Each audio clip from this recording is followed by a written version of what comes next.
Hello, thanks for joining me. I did want to, before I start this video, I wanted to clear up a mistake that I made in my last video. So, years ago, I had taken herbology classes and it's been a while, so I decided to take a refresher course that I started last year and just finished last night. So, I got my certificate of completion, but it occurred to me while I was taking this course that I have been mispronouncing Mullen. So it's not Mullion, it's Mullen. You may have also heard me say calendula. It's not calendula, it's calendula. So I just wanted to point that out. Yes, it's embarrassing. I have been calling it incorrectly for years and no one corrected me. And it wasn't until I took this refresher course and I'm like, oh, wait a minute. Now, given in the East, they say words like root. In the West, it's root, but in the East, they'll say it more like root, instead of root, the roots instead of the roots. And same with herbs. You may hear people pronounce the word herb as herb, where they drop the pronunciation of the H altogether, herb, or they pronounce the H and they call it herb. To settle this debate, I did look up the word in the dictionary. You can say it herb or you can say it herb. Both are correct. But as far as I know, with Mullen, it's not Mullion, it's Mullen, and there's only one way to pronounce it. Same with calendula. Only one way to pronounce it. So I just wanted to clarify that. I hope you'll pardon me. It doesn't help that I do have an auditory processing disorder.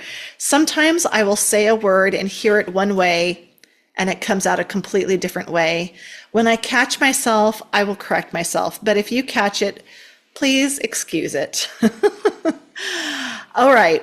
Now, I'm really excited because today I'm going to be sharing with you about infusions, in particular, hot infusions. We're going to be making a chamomile, and that's another one of those words I've heard pronounced differently. Chamomile, I've heard it, but I've always pronounced it chamomile. We're going to make chamomile infusion today. It's a hot infusion. There's cold infusions and hot infusions. But for the sake of simplifying, I'm going to just focus today on hot infusions. Okay, so let's talk a little bit about the differences because there are differences between teas and infusions. A tea is usually steeped for about 5 to 7 minutes. It's more for the flavor and the taste. An infusion steeps for about 10 to 15 minutes. Some do steep it for 15 to 20 minutes. And it's more for the medicinal properties of the herbs to infuse your drink. So the other difference is that teas, you can usually make single servings very easily. Infusions are usually batch, so you can get more than one serving from infusions. Okay, that being said, you can use dried herbs or you can use fresh herbs for hot infusions. I would like to just clarify that if you're going to use a dried herb, you will be using less of the herb than you would if you were using a fresh herb. So when you make an infusion, if it's dried herb, you will use about 1/4 of a cup. If it's fresh, you'll want to use about 1/2 to 3/4 of a cup. The batch that I am making today serves about 2 to 3 servings. So if you have a 15-ounce mug, you will probably get 2 servings. If you have an 11-ounce mug, you might get like 2.5, 3 servings, depending on how much you pour in your mug. You can store infusions. So if you make an infusion, you do want to use it within a 24 to 48 hour window. And you can store the rest if you want to just use, like, let's say you want to drink one infusion in the morning and one at night. You can drink one serving in the morning and then store it in like a thermos in the fridge.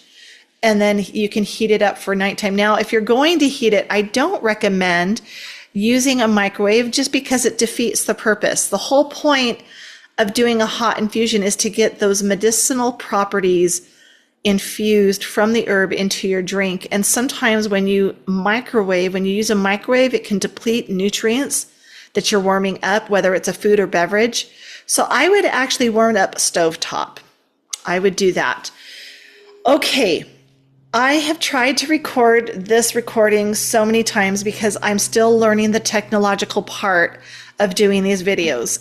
I will include the recipe at the end, so it's a little easier, but I think what I will do is show you the snapshots of each step, because when I go to record it, I've been having audio issues and I'm trying to figure out the audio end of these videos. I really want them to be decent quality. So I'm working on that, and I hope and pray that you'll be patient with me through my learning curve, because I still have a lot of value to share. And I really want you to be able to benefit from making these amazing infusions.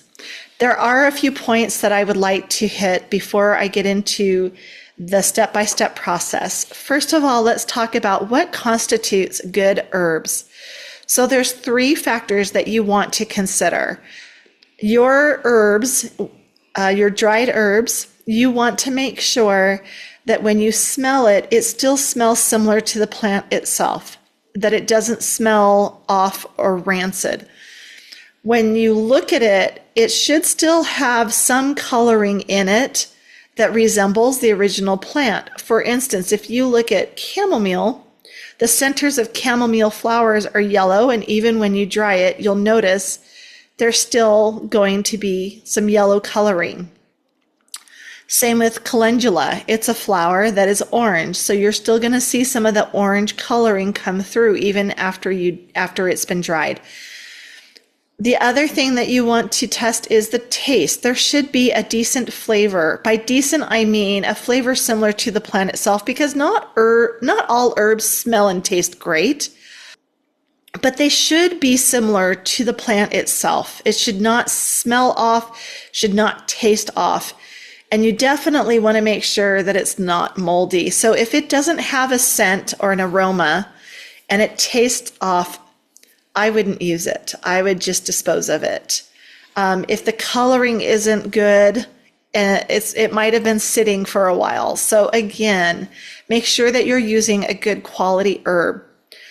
I also want to share where you can get herbs, and I have shared this already, but for the sake of someone who may be watching this video as the first video instead of the 2 prior that I've done before this one, I want to just make sure that those who are watching for the first time understand where they can attain herbs. So the best is always fresh, always, always. That is the preference, whether you do wild crafting and forage for it, whether you grow it on your own, that is always the preference. However, this channel is especially for beginners, in particular, beginners who may not have the space, the time, the energy to really get into complex concoctions and things like that. We do get into it, but I take you very gradually, very gently. And I also try to simplify, just for the fact that this whole channel is really for the person who might have a busier schedule, may not have a lot of property or land to garden on, may not have a whole lot of energy. It's really that person that I'm speaking to. So if that sounds like you, great. And if it doesn't, you're still going to learn some things, but you might learn them in a more simplified way that makes sense to the person with a busier schedule. That's all. So that being said, when you go to get your herbs, you can get your herbs in several different ways. You can get it through a co-op, depending upon where you live. You can wildcraft or forage for it. You can grow it yourself, or you can purchase it from a health food store. You can also order them online through reliable, trustworthy resources. Because I have ordered herbs online and sometimes the resource wasn't great. I had ordered chamomile from one company, and when I got it, there were actually bugs in the reclosable bag that my herb was in. And I was kind of disgusted by it and like, ew. But there are some really wonderful herbal companies out there. Now, if you're going to wildcraft or forage for your herbs, there's two things you want to make sure. You want to make sure that the herb that you're trying to attain is not endangered, because there are some herbs that are over foraged and are on endangered lists. And you also want to make sure that you're not on someone's private property, or that you're not necessarily in a national or state park, because most of the time there are restrictions there. So you would want to make sure you have permission in either one of those cases. If you want to avoid that altogether, you can order it online, or you can get it through a co-op, or you can get it from a health food store, a brick and mortar health food store. Okay, the other point that I want to make is during this video, you'll notice that the lid is on, not just for boiling, but for steeping. That's a very important part of infusions, because if there isn't a lid, it can release the natural oils from the herb itself, and you want to keep that in your drink. So always make sure when you're steeping that it is covered. All right, guys, we're going to go ahead and I'm going to get into the step-by-step process and the actual recipes. Here we go.